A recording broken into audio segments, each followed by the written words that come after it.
ברח לו יעקב מפני עשיו, אל דודו לבן יסור רגליו, ראה שם בהרים כבשים ואיילים. הוא איש תמים כי יושב אוהלים, יושב אוהלים. Again. ברח לו יעקב מפני עשיו, אל דודו לבן יסור רגליו, ראה שם בהרים כבשים ואיילים.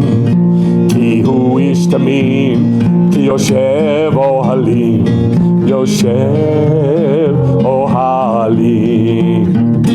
אל תירא ישראל, אל תירא, כי גור אריה הלא אתה, וערים ישק, מי לא יירא, מי לא יירא. אל תירא ישראל, אל תירא, כי גור אריה הלא אתה, וערים ישק, מי לא יירא, מי לא יירא. אסב גם הולך לקראתה, ומאוד איש עמו ארבע, אדון ברכה יעקב ויוצרך.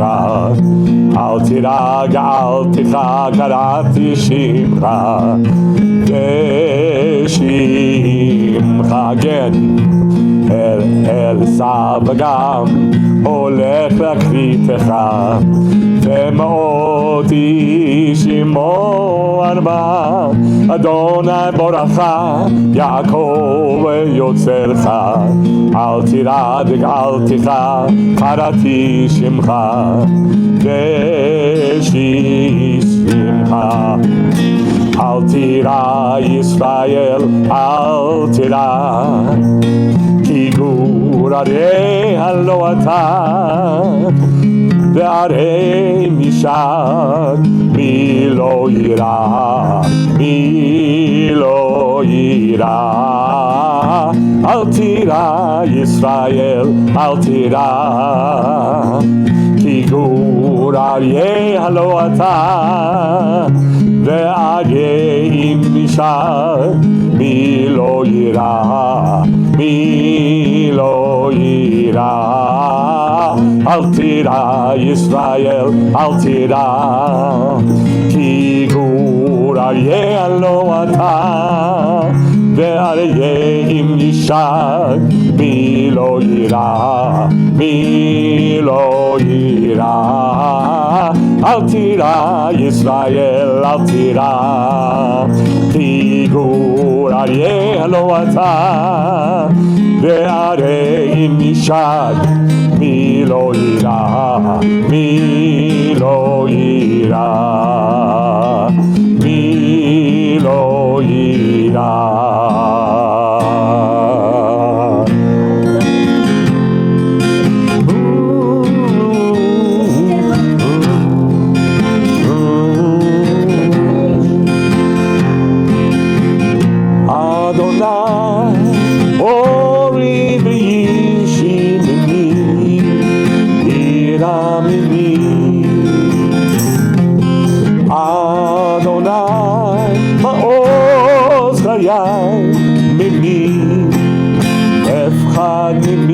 Again. Adonai, Hori v'yishi mimi, ira mimi. Adonai, ma'oz chayai mimi, efchad mimi. One thing I ask of the Lord, to dwell in your house all the days of my life, days there on the face of the Lord, seek him in his temple, safe from all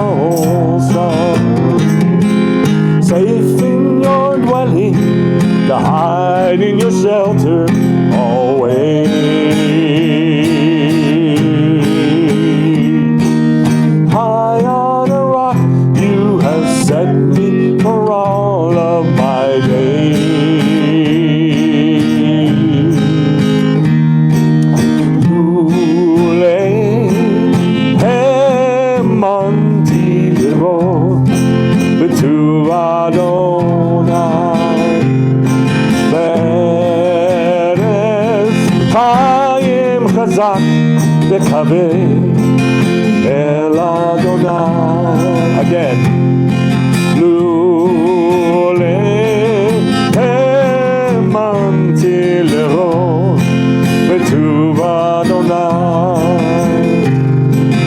Eretz Chaim Chazak Nekaveh El Adonai.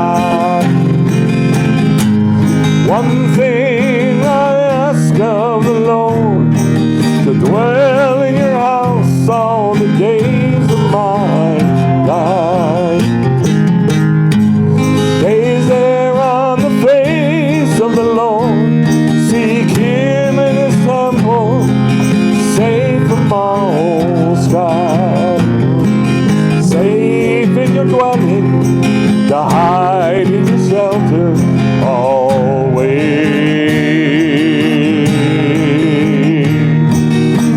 And on a rock you have set me for all of my days.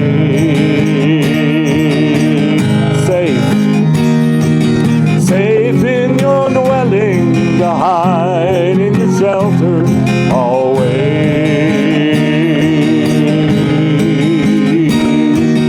High on a rock you have set me for all of my days.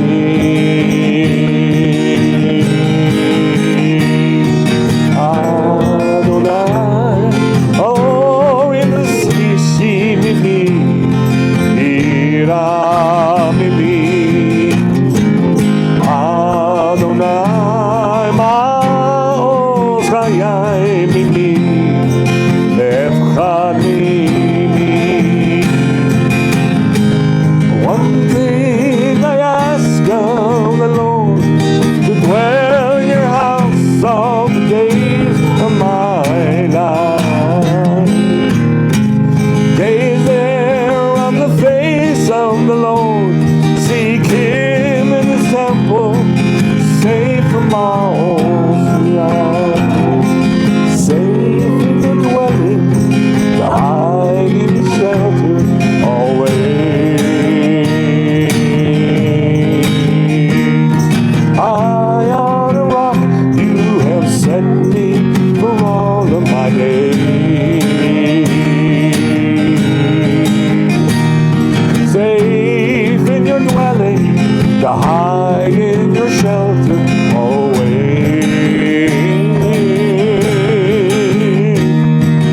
High on a rock you have set me for all of my days. All of my days. All of my days.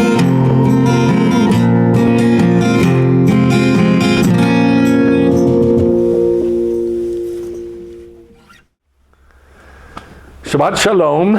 This week's Torah portion is Vayishlach. Do you remember what Shalach means? Anointed. Nope, that's Mashiach. Oh. Shalach Shalach. is the sent ones. Sent one, to send. Yeah. Shalach is to send. An apostle is a shaliach, a sent one. So this Torah portion's title is basically to apostle, to send messengers. And it's from Genesis 32:4 through 36:43. And we're going to take two small portions of the Torah portion to talk about, just two small portions. But before we talk about the Torah portion itself, just want to review this statement about Genesis. This is extremely important. In the book of Genesis, which is the book of creation, the Torah completed the account of how the world was brought forth from nothing and how everything was created, as well as an account of all the events which befell the patriarchs, who are, thank you, a sort of creation to their seed. Now this is like old English, it's not how we would say it. How we would say it is, who are the same picture of creation, creating and putting forth their seed. So in other words, God created the world and seed. The patriarchs, what did they do? Created their world which is the seed. So remember, I've told you all the way through the book of Bereshit, Genesis, that Bereshit is the story of the seed. It's the continuing saga of the seed. So it says, all the events that happened to them were symbolic occurrences. Another way to say that is a picture. Now, this is quoted, this phrase is quoted, or not quoted, but it's like the same exact words were said by Rabbi Shaul in 1 Corinthians 11, where he says, everything that happened to them was a picture for us to learn from. This is exactly what Nachmanides is saying here.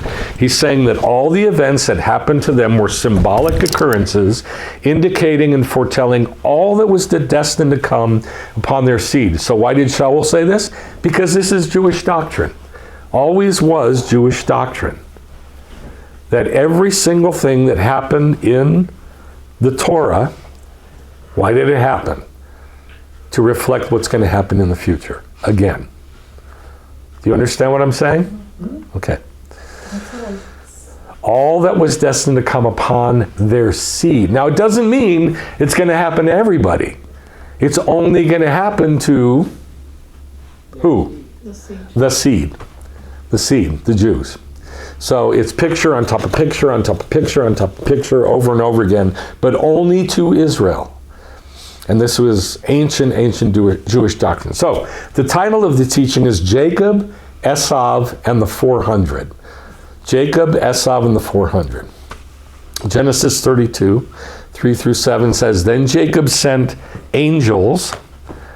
Now this is the word shalach, sent, and then angels, malachim. Jacob sent angels before him to his brother Esav in the land of Seir, the country of Edom. He told them, saying, this is what you shall say to my lord Esav. Your servant Jacob says, I've dwelt with Laban and stayed until now. He stayed with him for 20 years. And in those 20 years, he was ripped off 10 times. It's virtually every 2 years he got ripped off by Laban. So while he's there for 20 years, it's not a good time. He's been there 20 years being ripped off, taking care of Laban's stuff, and he has gotten rich eventually, but it was not easy. And he said, as I stay there till now, and now I have oxen and donkeys and flocks and male and female servants, and I have sent angels to tell my Lord so that I may find grace in your sight. And the messengers returned to Jacob, saying, we came to your brother Esav, and also he's coming to meet you, and 400 men are with him. And bam, he goes into birth pangs. He's terrified. He's never felt a fear like this. And this is when he meets God. He gets off by himself, gets away from everything he owns, all of his family that he's created after 20 years, and he gets with God and he wrestles with God. Esek. He wrestles with God. Asak. La'asok. He does business with God. And he changes as a person. He completely changes. But the reason he changes is because he's in birth pangs. And he is terrified. The word is tsar and yira. You can see here in the Hebrew, yira. Yira means fear. And then tser is same word as tsar, which is the word for birth pangs. So he goes into birth pangs because he hears that Esav is coming with 400 men. Then Jacob was greatly afraid and distressed. The word tsar is usually translated anguish, trouble, pressure, or tribulation. This is the word tribulation. And Jacob has now gone into this time of Jacob's trouble, the tribulation. The tribulation. I don't even want to say that. The pressure, the trouble, the tribulation, the tsar. Right. So, why did he go into birth pangs? Because the 400 were coming. Because Esav and the 400 are coming. Esav, his brother, and the 400 men are coming. In the morning when we pray, I don't know if you pray this, but we pray, Yehi ratzon milfanecha Adonai Eloheinu ve'Elohei avotenu, that you keep me from arrogance and from the arrogant. And then we start listing all this stuff. Keep us far from this and far from that. And the first on the list, it says, keep us far from an evil occurrence. This was an evil occurrence. And the evil eye. Now the evil, we're going to come across it in a bit, but the evil eye, ayin ra, evil eye, equals 400. And so Esav, his biggest sin was greed. He wanted, he's going to take what he wants. And this is the one thing that Jacob took from him, was all the stuff. So he wanted to murder Jacob because he's such a greedy person. So every time I pray this in the morning, keep us from an ayin ra, an evil eye, I don't picture the Hamsa, which the Gentiles call an evil eye. If you look behind you, see those bronze wall hangings? That's a Hamsa. Okay, in the Gentile world, in the Arabic world, that's called the evil eye. And there's an Arab woman who works where I work, and I asked her, what is that you have in your backpack? And she said, that's called the evil eye. And I said, why do you want an evil eye? You know what she said? It keeps away the evil eye. So I'm like, what, fighting fire with fire? It's stupid. It's a contradiction. Yeah, it's a contradiction. It makes no sense. But that's the way people think. And I got news for you. The Jews in the Arabic countries for over 1,000 years believed this and lived like this. And they would write amulets and they'd make hamsas. And they put hamsas all over to ward off the evil eye. But they got it from the Gentile world. But what we pray is we're basically saying keep us away from being greedy. I don't want to be greedy like Esav, because he's coming with 400 men to kill me. Well, that's what greed does. So Jacob was greatly afraid and distressed. So the picture is that Jacob, Israel, sends angels to Esav. Now we established last week, and I've been establishing for really a couple months, that in Judaism, Edom or Esav is Rome. And that Rome is the foundation of Christianity. And so in the ancient times, in the times of the sages, when they're writing the Talmud, they wouldn't even say Rome. They would say Edom. But everybody knew it was Rome. And not only that, but they watched the rise of Rome inside the people that called themselves, quote, Christians. So to them it was all one and the same, and really it is one and the same. So these verses here are just to show you this very small little thing, but it's a huge doctrine, that in the Bible, Edom or Esav is the Gentiles. Edom equals the Gentiles, and it's a very simple corollary. Ezekiel 36. Therefore the Lord God says this, in the fire of my jealousy,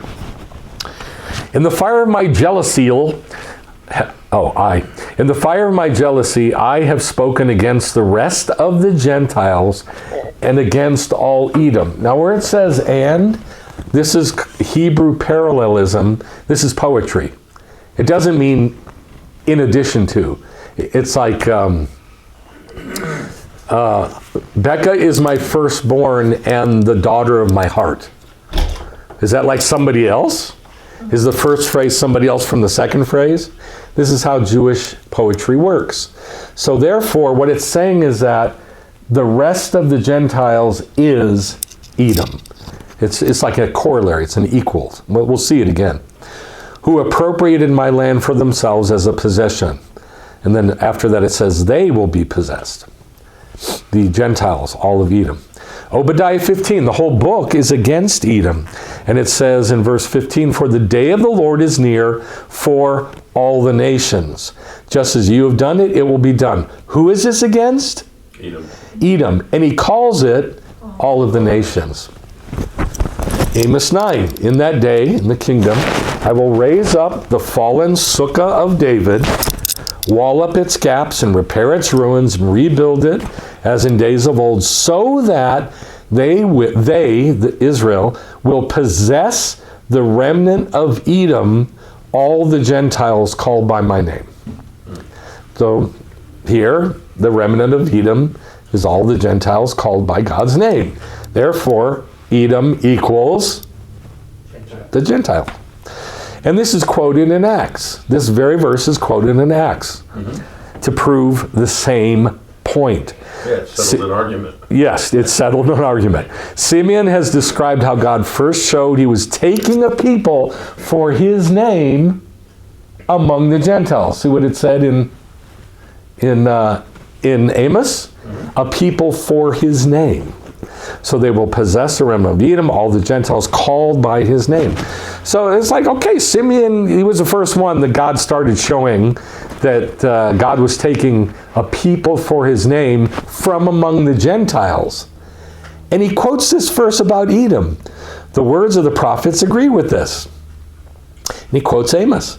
After these things I will return, I'll rebuild the fallen sukkah of David, rebuild its ruins, restore it, so that the rest of mankind may seek the Lord, all the Gentiles who are called by my name. So a very, very simple corollary in the scriptures that Edom, Esav, is the Gentiles.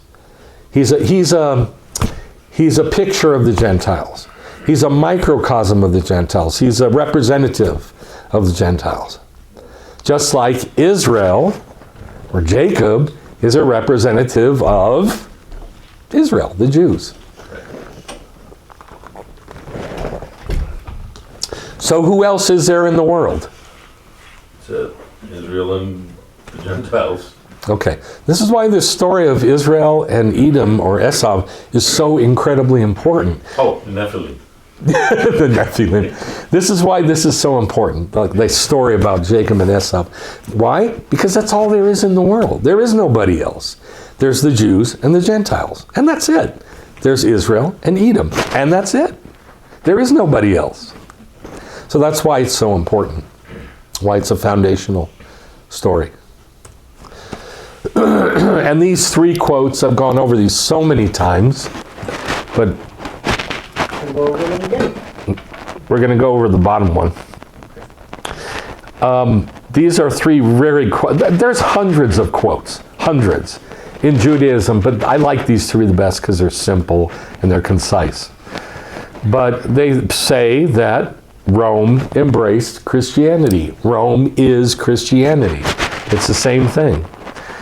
Now this bottom one, the reason I want to go over it is because this is about the sages that experienced it firsthand.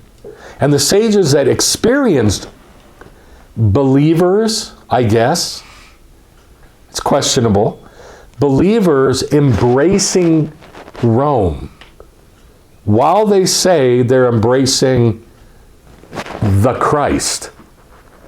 So are they embracing Yeshua the Messiah? They don't even know about Yeshua the Messiah. But the sages are watching the development of what became known as Christianity, and all they see is Rome. That's all they see, is Edom. So this is from Sforno. This is not one that I've quoted many times, but I like it. Sforno, and he's an Italian sage from the 1400s. Esav's attitude changed suddenly when he realized to what extent Yaakov had humbled himself before him, which we'll see in the story. It is of great concern to us. This is written by Sforno during the Renaissance period, right? In Italy. So he sees what's happening in Italy and Rome. And he says, it's of great concern to us, seeing that we live among the descendants of Esav. Now, he's not talking about blood descendants. What's he talking about? Edom. He's talking about Rome. He's talking about Christianity. He's talking about the descendants of that religion. He's not talking about blood descendants. The descendants of Esav. People who are arrogant and consider themselves invincible. Do you know why they considered themselves invincible? Because they were. They conquered the whole world. They were invincible.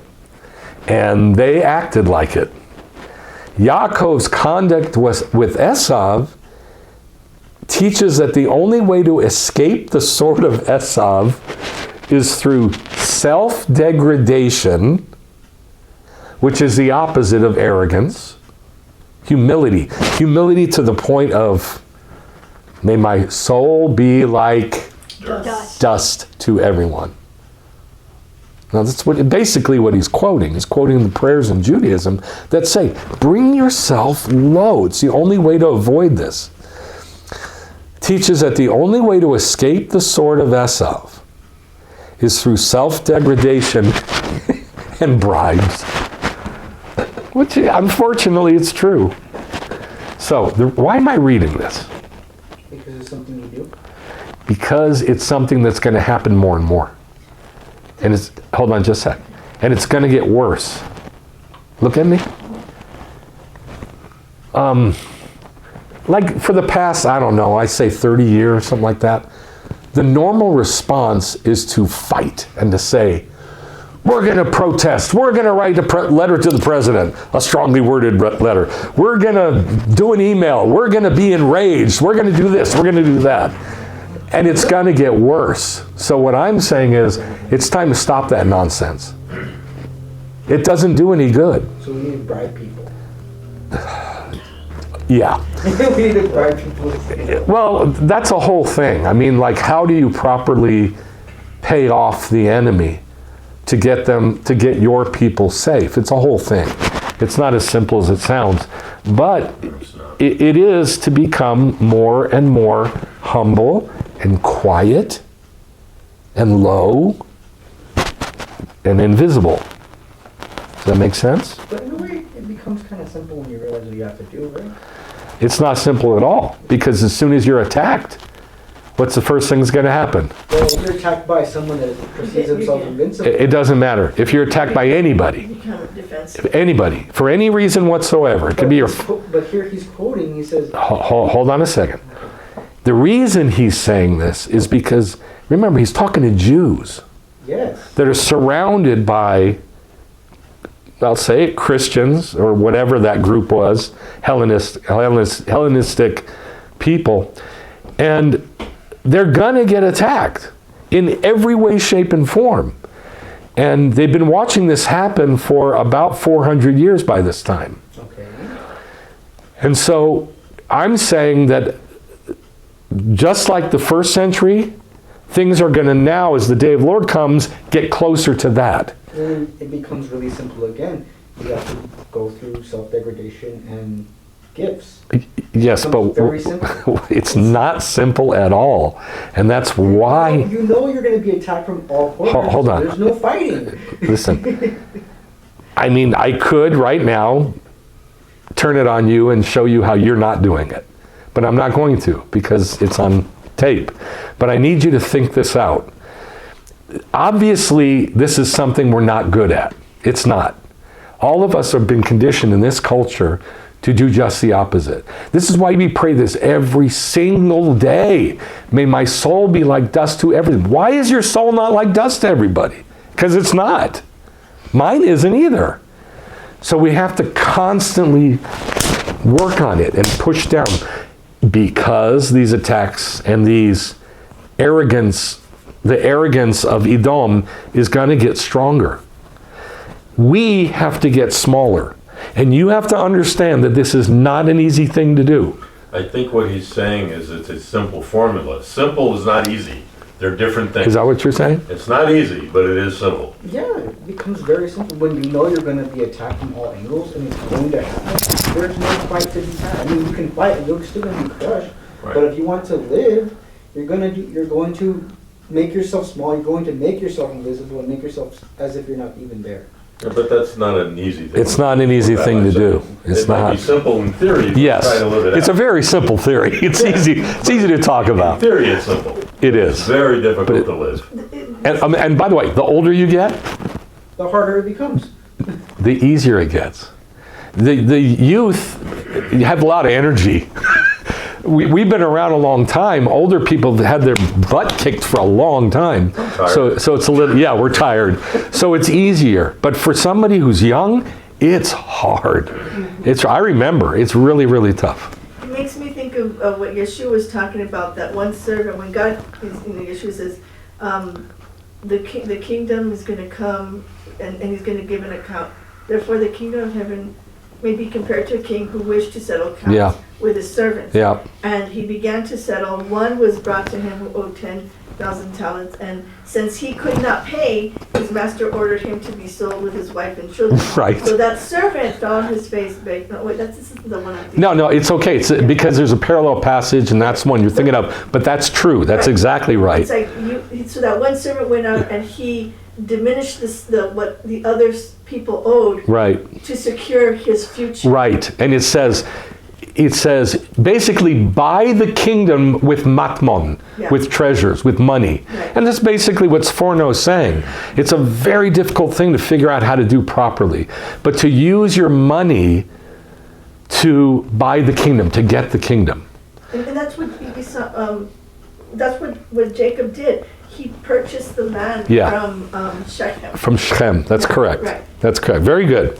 All right, so that's enough of that. I didn't know that was going to go that way, but that's cool. So this is a tough one, but I want you to see that he says, we live among the descendants or the people of Esav, who are, their defining characteristic is arrogance. Now, what scriptures does it say, don't be arrogant against the Jews? The one about in Romans 10, Romans 11. Very good. Romans 11, it says Gentile. And it says Gentiles, you Gentiles, you were plugged in, grafted into a natural olive tree, totally against nature. It shouldn't work, but it does take. But he says, don't be arrogant. He says it 2 times. Don't be arrogant against the Jewish tree, Israel. Because if you are, you can easily be snapped off. So the defining characteristic of Esav is arrogance. And he's got 400 men with him. And what do you got? Your wife, your babies, your kids. Sheep and cattle. And a bunch of produce, flocks and herds and camels. All right, see this picture? This picture shows what God set up. It's so simple. People delivering the Torah to the hungry world. That's what God set up. Very simple. And that's what Jacob did. What did Jacob send to Esav? kids. You forgot them. Look, Messengers? look. Angels. Angels. Jacob sent angels to Esav. He didn't send warriors. He sent messengers, angels. And what were they doing? They were bringing a message from heaven, because they're angels, to Esav. And this is the picture, the pattern, the template that God set up. That the Jews. Angels in the Hebrew? Yeah, it's malachim, angels. And the template, the picture is that the Jews send or give the Torah, the heavenly message, to the hungry Gentiles. This has been flopped on its head. But this is the proper thing. Romans 15 says this, but now I'm going to Jerusalem, this is Shaul talking, serving the Kedoshim, serving the holy ones. For Macedonia and Achaia. Now, Macedonia and Achaia, that's the mainland of Greece, not all the islands. And you have the islands in addition to the mainland. But the mainland, where these congregations were, have been pleased to make a contribution for the poor among the holy ones of Jerusalem. Who are the poor among the holy ones of Jerusalem? Who is that? The rabbis, right? The Gentiles who have the poor in adopted spirit. Judaism? No. The poor in The spirit. humble. Yeah, but who are they? Those that don't have the Torah, those that don't have the... No. Oh, okay. Shaul has gone out as a shaliach, as an apostle, from congregation to congregation, collecting money from the Gentiles for who? the poor among the holy ones in Jerusalem. Who are the poor among the holy ones in Jerusalem? The Messianic Jews. That's it. He's collecting money for the Jewish leadership in Israel, in Jerusalem. The Messianic Jewish leadership, and they're in deep trouble financially. And they need help. So who's giving them the help? The Gentiles. The Gentiles. Specifically the Greeks. Isn't that interesting? Specifically the Greeks is where he's getting the bulk of his money to go bring to the Jews, the Jewish, Messianic Jewish leadership in Jerusalem, because they're in bad shape. And then it says, these Gentiles were happy to do it, because they, the Gentiles, are indebted to them. To who? To the Jews. To the Jewish leadership in Jerusalem. For if the Gentiles have shared in their spiritual things, they are indebted to serve them in material things. So why don't the Gentiles give to the Jews? Because they don't share in our spiritual things. They've got their own world where they all pat each other on the back and tell their Christian stories, leaving it out from Judaism entirely. So what do they owe us? We didn't teach them anything. At least this is, the basic perception. Does that make sense? But if the Gentiles start going, wait a minute, this is a Jewish tree. The olive tree is a Jewish tree. The sap going up through this tree is Jew sap. That means I'm being fed from, Judaism. I better start learning. Right. And then the Gentiles are indebted, as he says, indebted to serve them in material things. Now this is the reality, that the Gentile believers are indebted to Israel and Judaism. And they're supposed to be giving physically to the Jews, who are supposed to be giving spiritually to the church. The church. Problem is, Messianic Jews don't give spiritually to the church. Messianic Jews take from the church and regurgitate it with Jewish words. They're basically regurgitating and speaking and doing Christianity, for lack of a better word. But this is the pattern God set up. And if Messianic Jews start to study, do, and teach straight up Judaism, they will then understand and speak and teach about the Messiah clearly. And then the Gentiles are indebted to them. Now, he says it again in 1 Corinthians 16. Now, concerning the collection for the Kedushim. So now he's talking to Corinth. Before he was talking to the Romans. So he's in Rome going, you got to give me some money for the Jews back in Jerusalem. You know what? They did it in Greece. They gave me all kinds of money for the Jews in Jerusalem. You give me money for the Jews in Jerusalem. That's why I'm here as a shaliach. Well, now he's doing it with Corinth. Now, concerning the collection for the Kedushim, as I directed the congregations of Galatia and Galatia.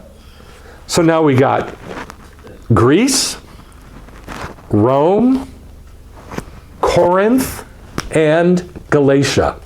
And all of them, the Gentiles in there are giving money, collecting money to be given to the Jews. As I directed the congregations of Galatia, you're to do as well. On the first day of every week, and this is where Christian leadership that doesn't know how to read the Bible goes, you see, they met on the first day of the week. It doesn't say that. It says on the first day of the week, each of you put aside. It doesn't say get together in a congregation. It says put the money aside on the first day of the week. Why does it say that? So you don't spend it during the week? Exactly. So you don't spend it on Shabbat. Because we don't deal with money on Shabbat. So like you wait till Sunday, you wait till the first day of the week, Shabbat's over, now you start dealing with money, you collect your money, you put it aside for Shabbat when the Shaliach comes, and you give it to them and they take it to Jerusalem. They didn't get together on the first day of the week. They got their money together in their homes on the first day of the week. On the first day of every week, each of you, not congregation, each of you put aside and save as he may prosper, so that no collections be made when I come. Why would collections be made?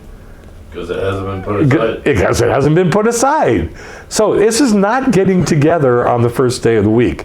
It's getting your money together on the first day of the week. To take your gift to Jerusalem. So what are the 4 congregations? Galatia, Corinth. Wait, we'll start with Greece. Yeah, Greece, Rome. Rome. Corinth, and Galatia. Come on, Corinth And Corinth. and Galatia. All right, so we got at least 4, which means he did it everywhere else too. And so what's the template? The template is the Jews deliver spiritual things to the Gentiles. And the Gentiles give physical things to the Jews. That's the way it works. So what did Jacob do? He sent angels to Esav. And what are angels? Somebody with a spiritual message. So that's where this comes from. Jacob did the right picture. And he sent those angels to Esav. Christianity. Does that make sense? Mm-hmm. Now, here we have the proper picture. What happened here? Upside down. Got flipped on its head. So 2 Corinthians 8. Now, brothers and sisters, we make known to you the grace of God which has been given in the congregations of Macedonia. What's Macedonia? That's Greece. That in a horrible affliction, even they're in trouble. And yet in their trouble, in their affliction, their abundance of joy and their deep poverty overflowed in their liberality. That is, I don't even know what that means. Those are weird words. All I know is they're in deep trouble, they're poor, and yet even though they're poor, they gave a whole lot to the Jews. For according to their ability and beyond their ability, they gave voluntarily, begging and urging us for the favor of participation in supporting the Kedushim. I want to give to the Jews. You know when the last time I heard any Christian say something like that to me was probably 5 years ago. I mean, she was like begging me to give. And she did. That's the last time I ever heard that. One person. And we've had a couple throughout our 39 years together. We've had a couple who've done that, but it's very, very seldom. But can you imagine that? They're in deep trouble, the Greek believers. And yet they're begging to give money to who? To who? Jews. The Jews. It's amazing. Isaiah 2, many peoples will come and say, come, let us go up to the mountain of the house of the Lord, to the God of Jacob, so that he may teach us about his ways and that we may walk in his paths. For the Torah will go out from Zion. The Torah goes out from Zion, and the word of the Lord from Jerusalem. Like this. The Torah goes out from Zion to the Gentiles. And so what do the Gentiles do? They go running up to Jerusalem. And they return the favor. They bring all their stuff to Jerusalem. Now that's the picture and the pattern that God set up. But it has been flopped on its head. I could have quoted a billion things, but I liked this one because it's so clearly ignorant. This is total ignorance. This is from Ligonier Ministries, and it is ignorance in the extreme.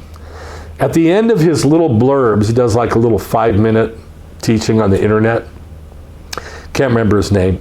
And he calls it Coram Deo, which I don't know what that means. Yes? Is Ligonier like a play on words for Legionnaire Ministries or something? I don't know. I don't know. If it is, it makes total sense. I don't know. So he says this. As Gentile Christians, we owe a great debt to the Old Covenant community and the Jewish people. Fabulous. God chose them. Yeah, he did. Let us not forget that debt. Okay. And let us seek to repay it by supporting Christian ministry to the Jewish people. In other words, let's reach them with the love of Christ and bring them into the church.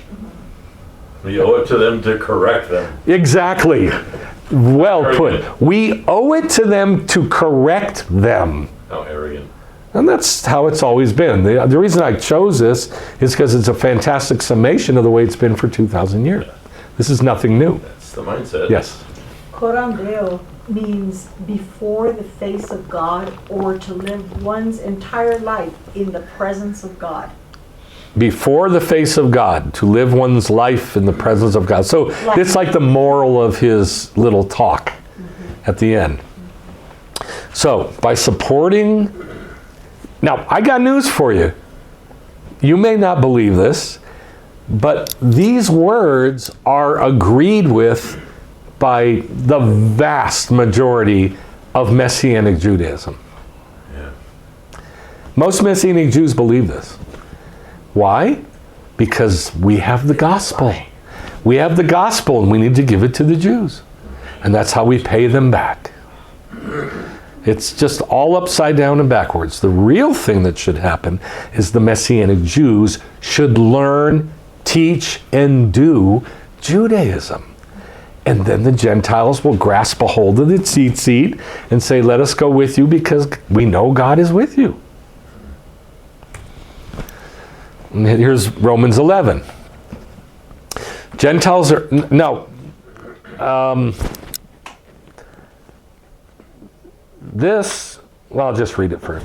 Gentiles are invited into the Jewish world or the olive tree, not the other way around. Esav did not send angels to Jacob. Christianity didn't send any angels to the Jews. They sent guillotines. Yeah. Jacob sent angels to Esav. Esav did not send angels to Jacob. And all that Christianity could possibly do is invite God's people, the Jews, into a Hellenistic world, into the culture of European Christianity. Invite them to Mount Seir in the land of Edom. Do you know what that means? Invite them to Seir in the land of Edom? Fear, Seir is fear. No, that's where Esau lived. And that's exactly what happened in the story. When they finally meet, what does Esav do? Follow me. We're going back to Mount Seir, Jacob. That's what he does. He tells Jacob to follow him to Mount Seir. Seir in the land of Edom. And that's all Christianity could possibly do, is say, follow us to Mount Seir in the land of Edom. Esav falls on his neck and kisses him, but it's in hypocrisy. He has not forgiven his brother Jacob, Israel, and he is still a liar, a deceiver, and jealous of his brother, wanting to dominate him and lead him away from his chosen direction and directly toward Esav's home and Esav's ways. Now, this is from my teaching that was on the radio, that's going to be on the radio for, today. From verse 12, it says, then Esav said, let's journey on and go, and I will go ahead of you. I mean, look at that. That's what Esav says. Jacob, let's go. Let's go ahead and go, and I'll go ahead of you. And he says, I'll take you to Seir. So that's all Christianity could possibly do. Now, when I say that, please understand that I mean that's all that Messianic Judaism can do, is lead the Jews into the, how did I put it? The culture of European Christianity. The culture of European Christianity. It's a whole culture. It's a whole world dominating culture. And that's the best that it can do. Okay, now, who's coming with Esav? 400 men. What do you think that's a picture of? The four kingdoms. Babylon, Medo-Persia, Greece, and then Rome. Esav, or Edom. 400. That's why it's 400. And the 4,000 years too. And the 4,000 years that comes to Messiah. Esav is coming to meet you, and 400 men are with him. Then Jacob was greatly afraid, Yera me'od, and distressed, Tzer. So we have 5 examples here. There's more, but these are the main 5 of the pictures of the 4 kingdoms. Genesis 29, Jacob, he goes up to Aram, Padan Aram, and there he sees 3 flocks, and then who shows up? Rachel with another flock. How many flocks is that? 4. That's Babylon, Medo-Persia, Greece, and then Rome is the 4th flock. Flocks from sheep. How do you get the 4 kingdoms from flocks of sheep? That's what the picture is. That's what the sages say. All right. There's about 30, I'd say, passages and verses that feed into that. I'll give you a couple. Song of Solomon. It talks about the flocks, plural. I'll never forget what you told me about the Song of Solomon. Okay. No, come back to earth, buddy. So, Song of Solomon talks about a lot about the flocks, plural. Okay. And it talks about how sometimes they're filthy and sometimes they're clean. And then it'll say flocks are people, like the individual sheep are people. And there's lots of verses that they draw from that to talk about the groups of people. They're not always Jews.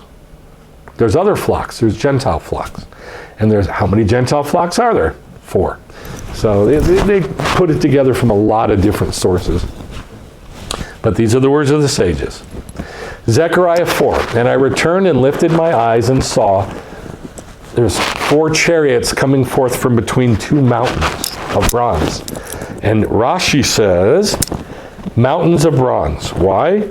There are 2 mountains which are hard and strong, as these 4 chariots are messengers of the Holy One to give ruling power to the 4 kingdoms of Babylon, Persia, Greece, and Rome.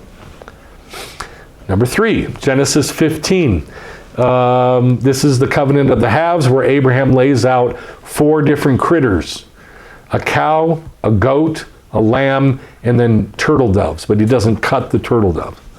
Doves, not turtle doves, rock doves. And Avram goes into a deep sleep, and a terror and great darkness fall on him. In other words, he's in the birth pangs. And God says, no, your seed will be strangers in a land not theirs, where they will be enslaved for 400 years. They weren't enslaved for 400 years. They were enslaved for 210 years. So why does he say 400? Because they're not just enslaved by Egypt. They're enslaved by Babylon, Medo-Persia, Greece, and Rome. Plus, in that passage about the great darkness, the terror and great darkness fell on him. There's 4 different statements. It's an allusion to the servitude of the 4 exiles. A dread, this is Babylon. Darkness, this is Media. Great, this is the kingdom of Antiochus, and it gives reasons for saying it's Antiochus. Who is the kingdom of Antiochus? Who is that? Greece. The Syrian Greeks, Greece.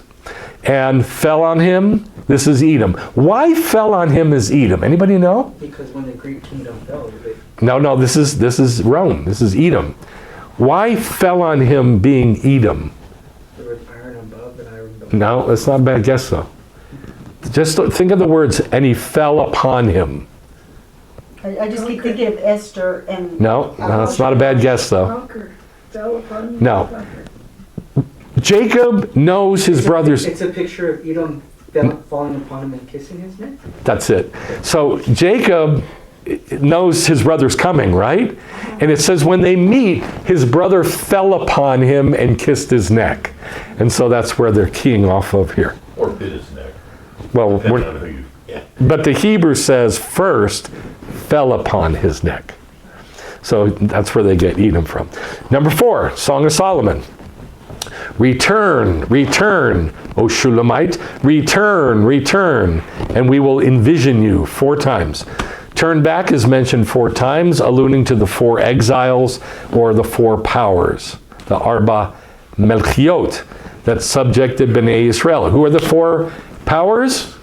Babylon, Medo-Persia, Greece, Rome. Okay. Number 5, Genesis 32:6, 400 men. In order to attack you, says Radak.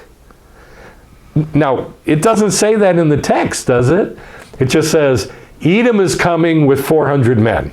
Yeah? But why else would he be coming with 400 men? Well, you're asking a question. He's answering the question. But he says, and 400 men are with him. But it doesn't say to attack him. So the rabbis say, they pitch a lot of different reasons. But the one that they settle on is to attack him. So Radak kind of puts them all together and says, yep, the rabbis say, in order to attack you. Also, and I told you about this earlier, Ra-Ayin, or Ayin Ra, evil eye. The numerical value is 400. We find 400 in 4 different places. Now, this is amazing. Ephron, first of all, can you imagine coming up with these examples with no concordance, no Strong's concordance, no Jusinius, no interlinear Bibles online, No Google, no internet. no Google, no internet, no AI, nothing. Can you imagine coming up with these 4 examples, picking them from one word all over the scriptures? That's what the sages did. You need a good teacher. That's what the sages could do. We find it in 4 different places. Ephron, who was stingy. In other words, he had an evil eye, and therefore took 400 silver shekels. The brothers of Yosef had a bad view, an evil eye of Yosef, and Yosef the righteous, and they were jealous of him, resulting in the Jewish people who were exiled for how long? 400 years. At least the words are 400 years. Esav, who had an evil eye, and he was of his brother, and he was jealous of him. He came with 400 men. Naval. Who is Naval? Who is this? The one that had the grape vines and. He had a field with grapevines, and the evil king wanted it. But Naval was stingy, and so David approached him with 400 men to kill him because he was being evil. Naval was being evil. He was being a fool. But it says he came with 400 men, and Naval, because he was stingy, had an evil eye, so David approached him with 400 men to kill him. All right? Now, could you do that from memory? Like draw those 4 examples out, and it's always linked with stinginess and evil eye? That's amazing to me.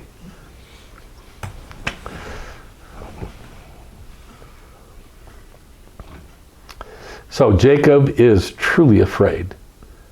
Can you think of another verse where Jacob is scared? Can you think of another story where Jacob is scared?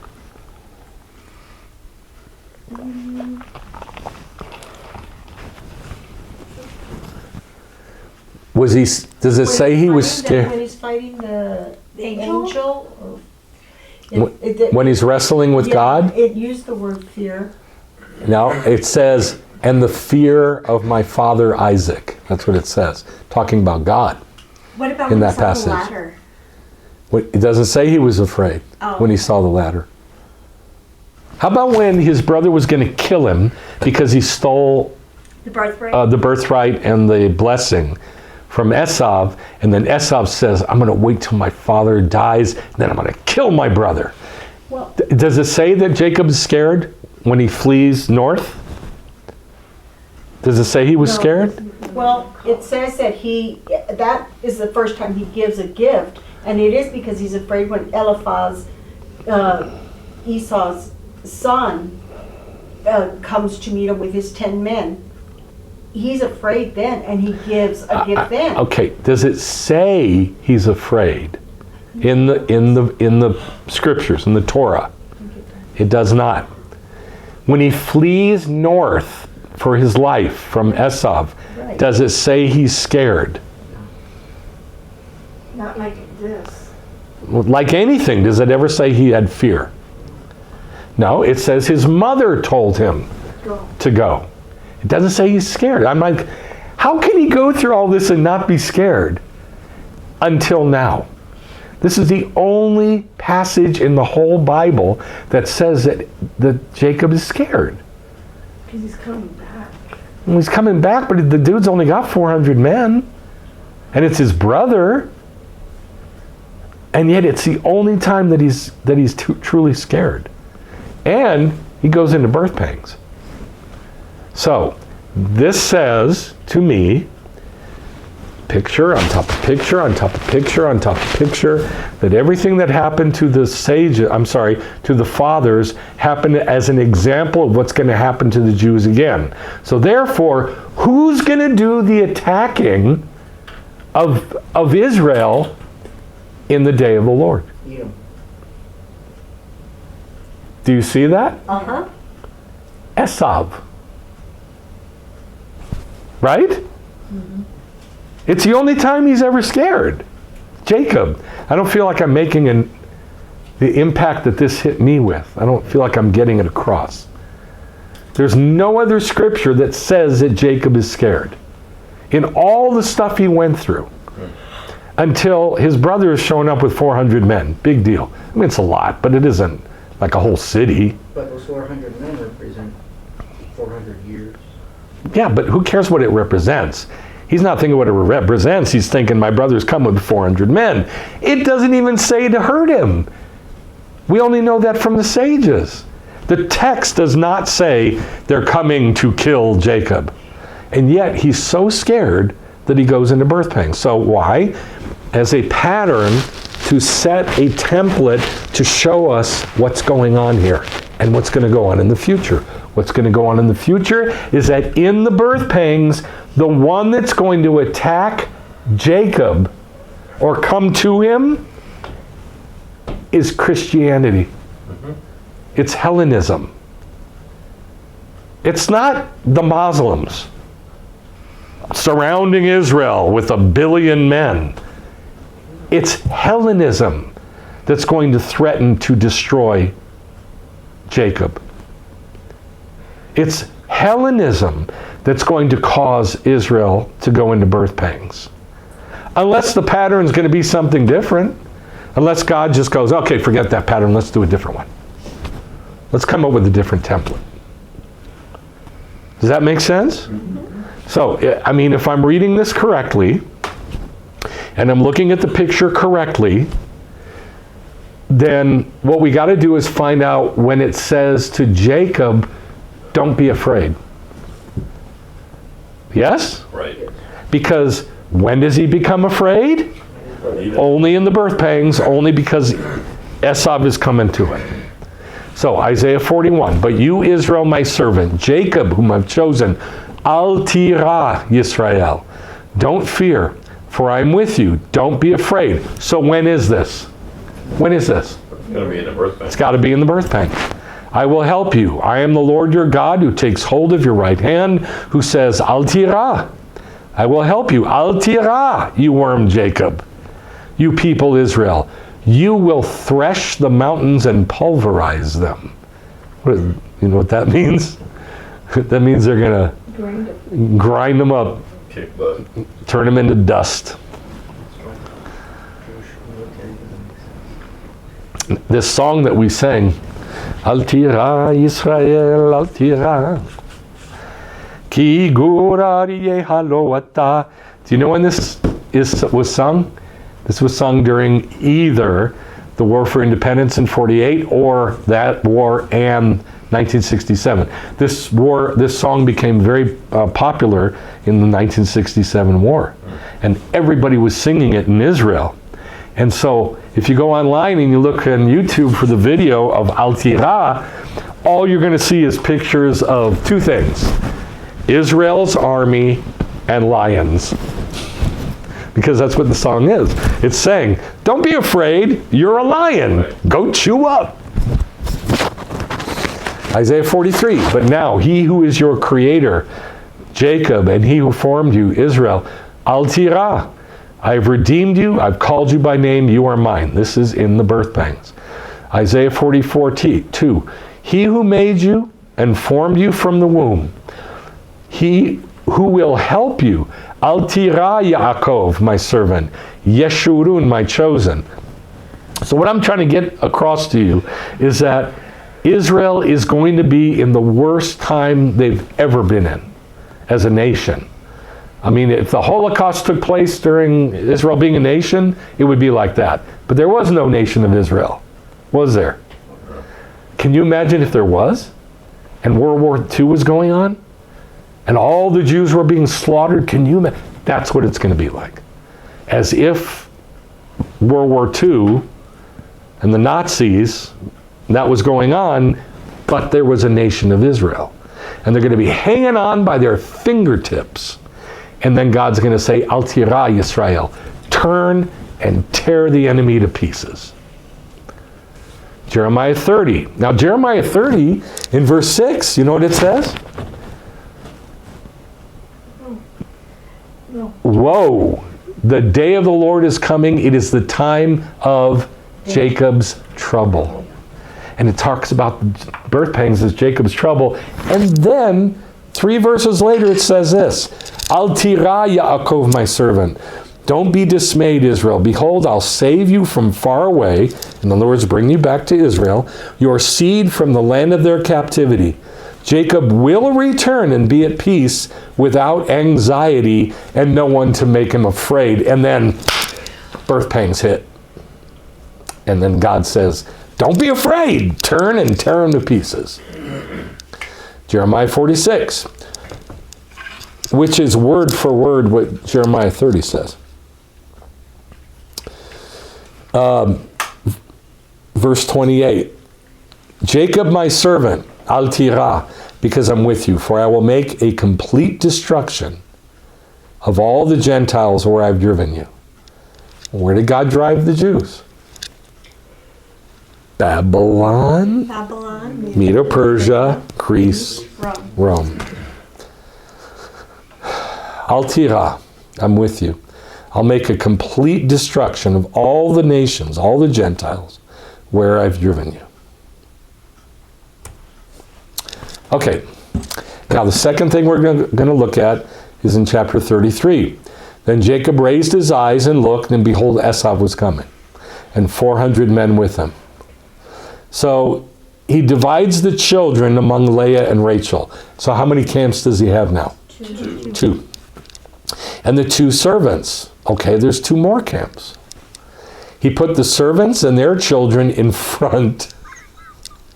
That's so mean.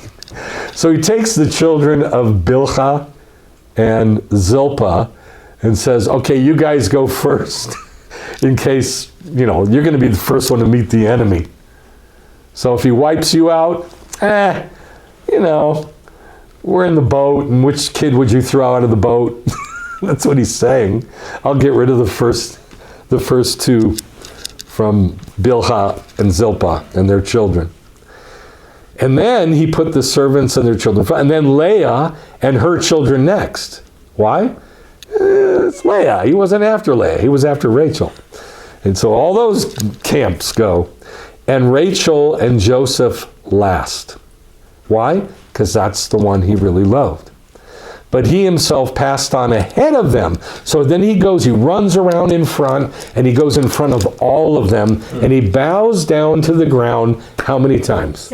7 times. So now we know it's the birth pangs. We know it's during those 7 years. And Jacob is, what's he doing? Making himself small. 7 times.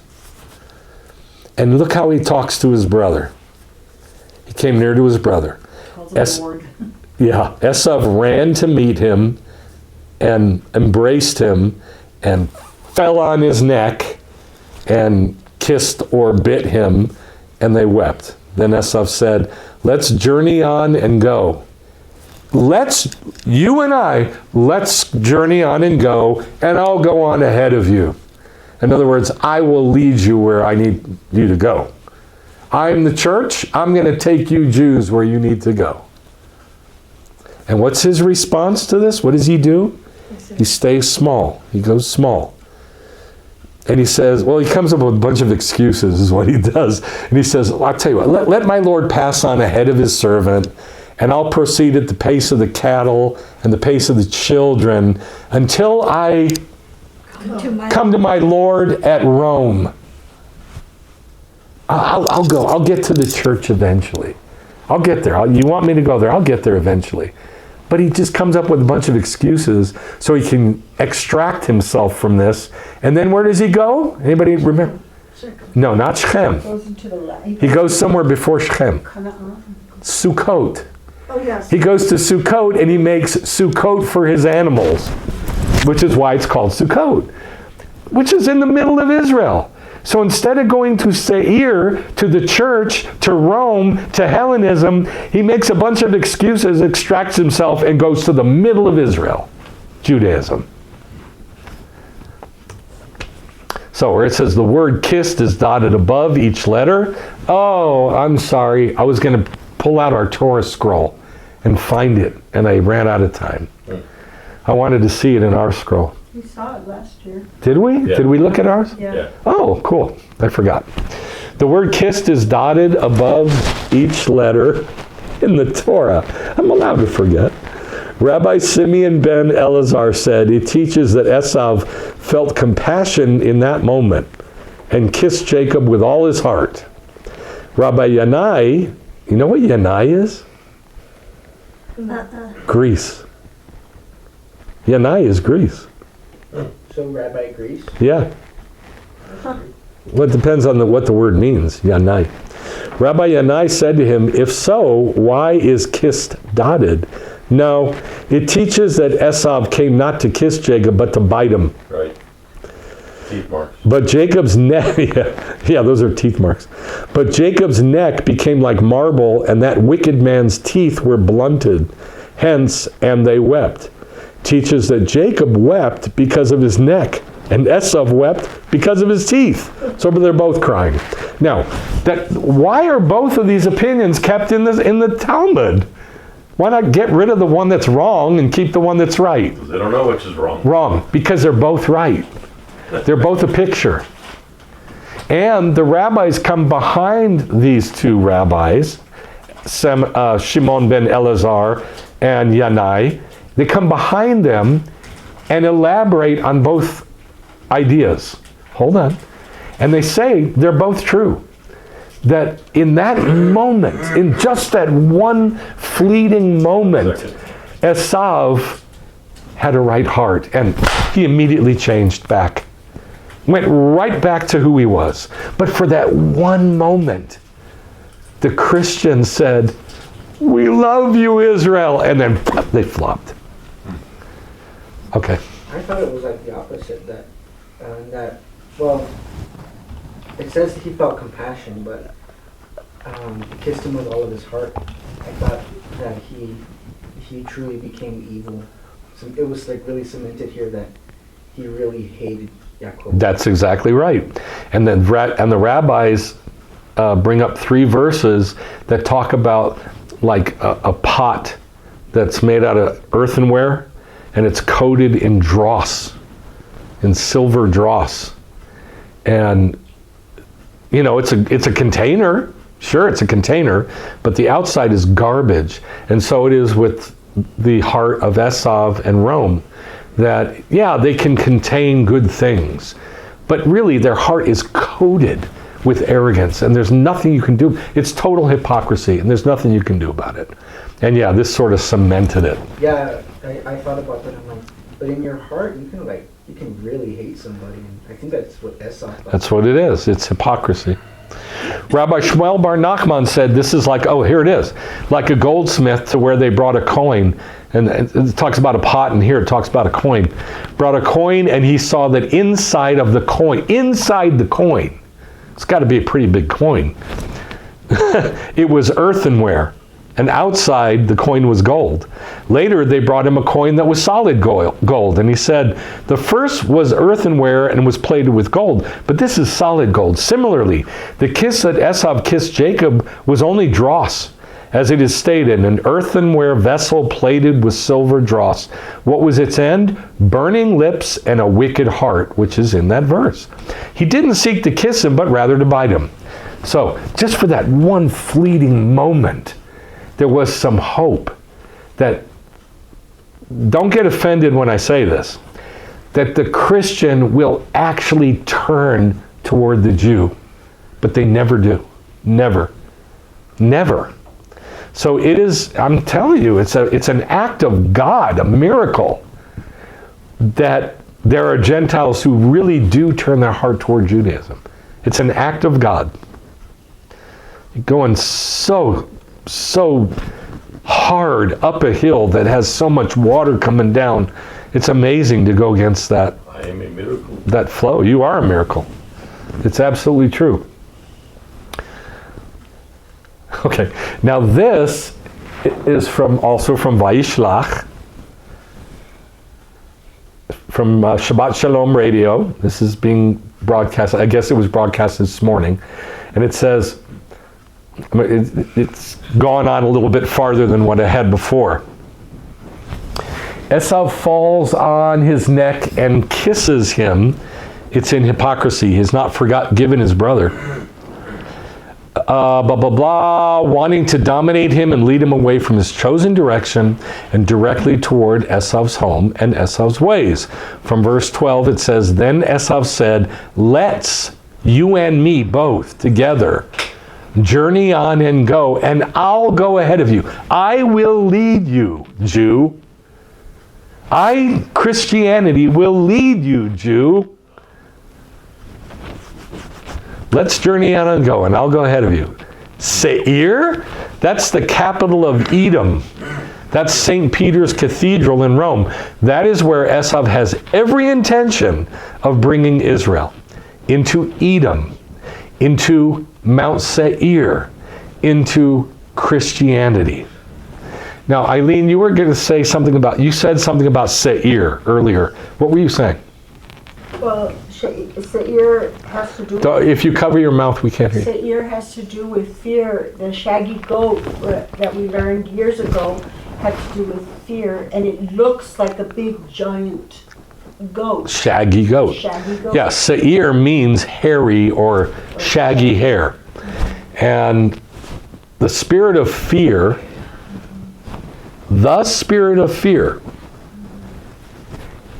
is the spirit that's over Esav.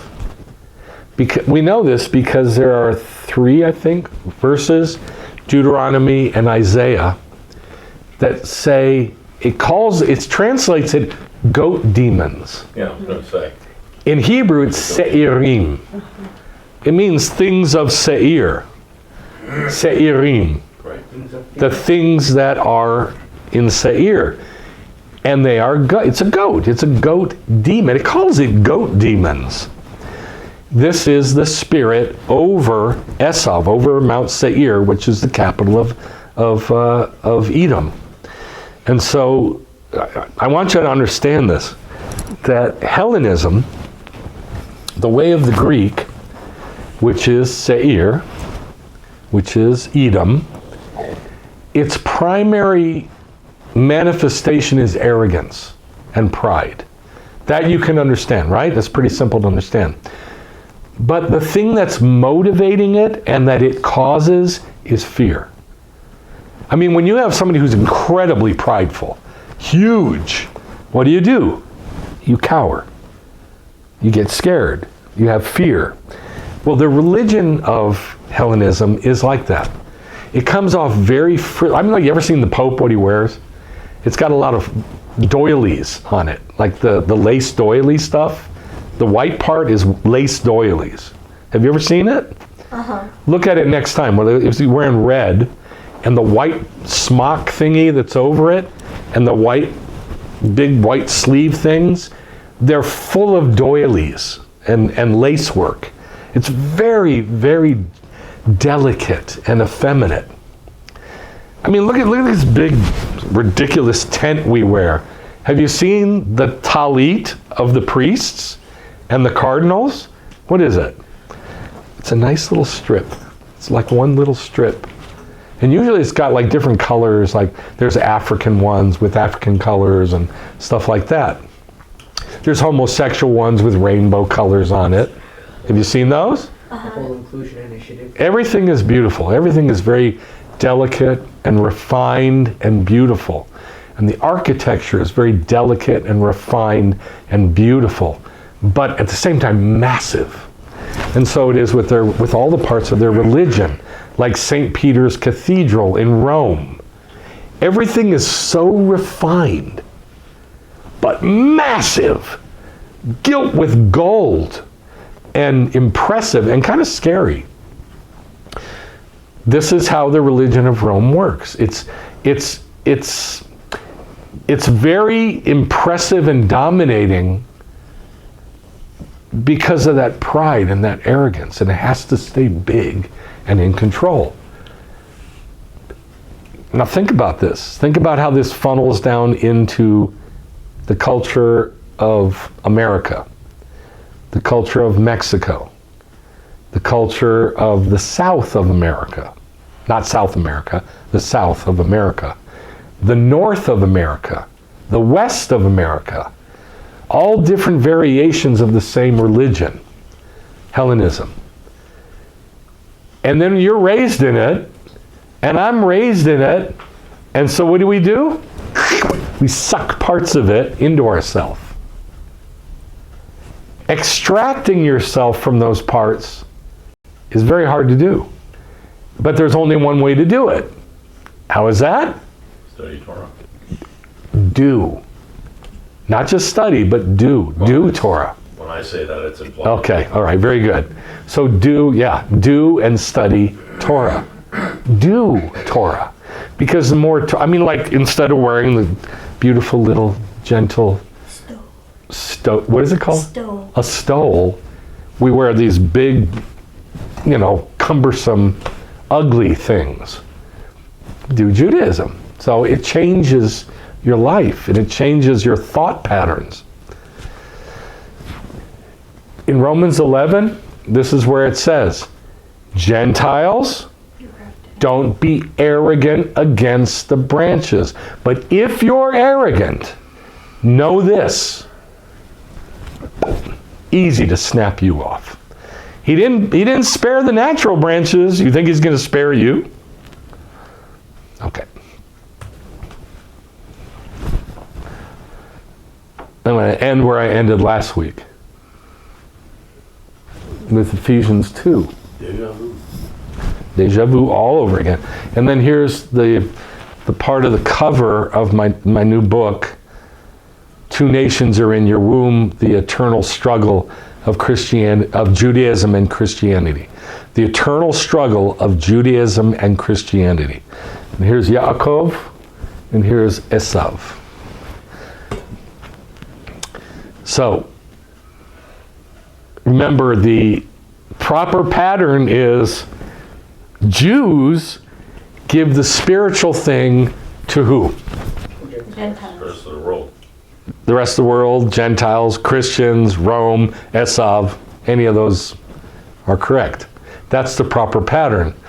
Well, the same pattern is shown here in Ephesians chapter 2. Therefore, remember that previously you, the Gentiles, and is he talking to believers here? Yes. It's a letter. Where's this letter going to? Ephesians. Ephesus. Oh, Ephesus. Which is The Messianic congregations in Ephesus. There was more than one. And in those congregations that has Gentiles in it, think about getting a letter to the congregation from your leader, like from the guy who started the congregation, and it says, okay, Jews, ignore this part. This is just for the Gentiles. Wouldn't that be weird? But that's what he's doing. He's saying, I'm addressing only you Gentiles in the congregation. That doesn't hit you as strange? No? It would be weird. I mean, picture a mega church. Okay? There's 5,000 people in it, mostly Jews, and there's a bunch of Gentiles in it. And you're reading a letter from the guy who started the congregation. You can't wait to see him again. He's the greatest rabbi you've ever met. Fantastic rabbi. And then your rabbi says, okay, Jews, ignore this part. This part's just for the Gentiles. Remember that previously you, the Gentiles, remember that you were at that time separate from, number one, Messiah, excluded from, number two, the people of Israel. Why would he say, remember this? So they'd be humble and not arrogant. Yep. Maybe they forgot. Yeah. It's our nature. I guess so. Maybe. But yeah, it's to keep them away from the arrogance of Edom. Because maybe they forgot. So he's reminding them, don't you forget that you were separate from Messiah. You were excluded from the people of Israel. And you were a stranger to, number three, the covenants of the promise. And number four, you had no hope in the world. Don't forget, you have no hope. And don't forget, you were without God, Christian. Isn't that something? Don't forget, you are without God, Christian, because you were cut off from Israel. But now, in Messiah Yeshua, you who previously were far away from what? All those things. Those five things. Have been brought near to what? These five things. By the blood of Messiah. So in this illustration, you can see right in front of Yeshua's face, this is Soreg. That's what Soreg looked like. And it was around the Azarah. The Azarah, you can see here. It's the part of the temple compound that is actually HaKodesh, the holy. The Azarah is raised up, and around the Azarah, right in front of it, was Soreg. And if Gentiles were to pass over, they would die, right? Well, they could be killed. They could. If Gentiles passed to the Azarah, they could be killed unless they're in a state of ritual purity and they went in the mikveh and they've been circumcised and they've got a rabbi with them or somebody who can say. For them. Can what? Say vouch for them? Yeah, I didn't want to say vouch for them, but that's basically what it is. He's with us. Don't worry. He's with us. He knows what he's doing. So, and it's blown open. Now, if Soreg is blown open, where are the Jews in that picture? The inside. On the inside. So if they're on the inside, where are they? In the holy place. In the temple. Okay, that means they're in Torah. the Azarah, right? Mm-hmm. You have the Azarah, and around the Azarah is Soreg. A little bit of space. I think there's 10 cubits, I believe, from the Azarah to Soreg. Okay? So where are the Jews? Inside. Where? Where are they specifically? The Azarah. Where in the Azarah? Where? We don't know. In between the Azarah and the Soreg? Yes, they're in between the Azarah and the Soreg. They're not in the temple. If you go up into the Azarah, in through the gates, you are now in the temple. They're not in there. So they're in that space in between. They're in that space in between. They're close to the temple. They're close to God. Yeah, but they're not in it. The Gentiles are outside. They're in the outer court. They can't even get through the Azarah. But you know what? God never said to put an Azarah. There's nothing in the Talmud, nothing in the Midrash, nothing anywhere that says that God wants an Azarah. And so, that's what Yeshua knocked down. You mean the soreg? Soreg, I'm sorry. Thank you very much. There's nothing that says that God wanted a soreg. Nothing. And so, that's what Yeshua knocked down. Whose idea was it to put it there? Don't know. Don't know. So it says, you who were previously far away from these five have been brought near to these five by the blood of Messiah. For he himself is our shalom, who made both groups into one. So which direction are the Gentiles coming? Toward the temple, the Azarah. What about the Jews? They were as well. They just had a... Well, God knocked down that soreg, so what do? Go back outside? No, they don't have to. They don't have to go anywhere. The Jews don't have to go anywhere. The Gentiles have to change where they are. Does that make sense? So that's why this picture is so important. The Jews are already close. They don't have to go out and come back in. But the Gentiles are out, and they get to come in.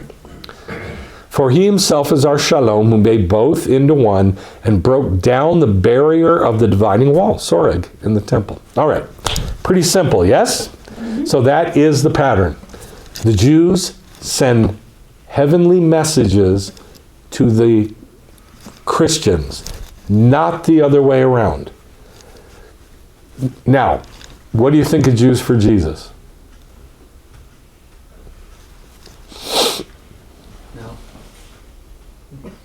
No, Why? because Jesus isn't. Some of what they teach sounds more like Jesus is Christianity to me than Jesus is Judaism. Christian. So they would go out on the streets of big cities and little cities, and they'd hand out tracts. Where'd they get the tracts from? Christianity. Christianity. They were created in Christianity. They would hand out New Testaments. Where'd they get the New Testaments from? Christianity. What message would they tell the Jews? Come believe in... Jesus. They would even say Jesus Christ. I've heard them do it. This is years and years ago. I haven't heard a Jews for Jesus person in many years, but back then I heard them tell Jews, you need to believe in Jesus Christ. I heard it with my own ears. Yes. So, like, to put it in perspective with Jews for Jesus, the Jews are in the Azarah, and then there's the soreg, and they go outside of the soreg, but they stay outside to try to bring people in, but they're not bringing them in. They're just When you say they, I don't know who the like they they're is. trying to bring Who's Gentiles. The Jews. The Jews for Jesus. They go out of the soreg. They go to the Gentiles. No, they don't go to the Gentiles. It's Jews for Jesus. So they're reaching Jews. But who are they reaching Jews for? Gentiles. Jesus. They're saying, come out past the soreg to the outside. They're saying, here's soreg. They're saying, come away from the temple. Come out here. I'm with you guys. Right. Now come to Jesus. Well, where's Jesus? He's out here. He's inviting all the world to himself. And it's bringing people away from Judaism. It's just exactly the opposite of the template that God set up, because the template is the Jews give Torah to the Gentiles. God never said to flip that around, but it got flipped around. That's why the Lubavitchers were a really strong force in combating what the Jews for Jesus were doing. Mm-hmm. Yes, the Lubavitchers, and then there's an organization called Jews for Judaism that grew out of combating. They used to call them missionaries. Right. Jews for Jesus and the Messianic Jews. And it would burn me up. I hated that. I hated that they called them missionaries. But you know what? They were right. They were absolutely right. Because they are missionaries. They're Christian shlichot. But see, when they said missionaries, they're thinking like a Jew. Shaliach. A shlichot. The shlichot. The shaliachs from Christianity. And they're right. Doesn't matter if they're Jewish or Gentile, they're still missionaries. They're still I've shlichot. also heard them That's the referred wrong to as picture. anti-missionaries. Yes, they're called anti-missionaries. Yes, that's correct. But the truth is, I don't know how it's going to happen, but God is going to somehow get more Messianic Jews to do, study, and spread the words of the Lord Jesus Christ in red.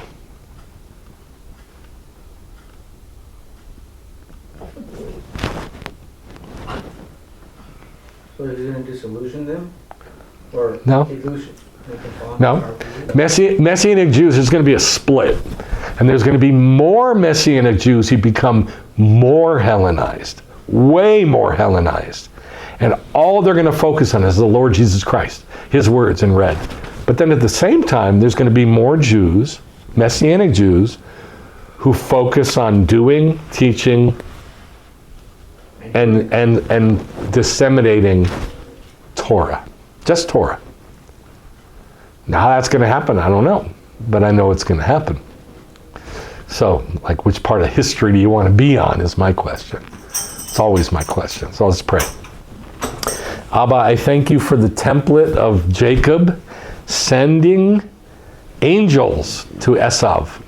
And I ask that you'd send angels from among the Jews who are believers to the Gentiles, not to teach Hebrew roots, not to teach Christianity, not to teach Messianic stuff, but to teach Torah so that we can really come to know the Messiah.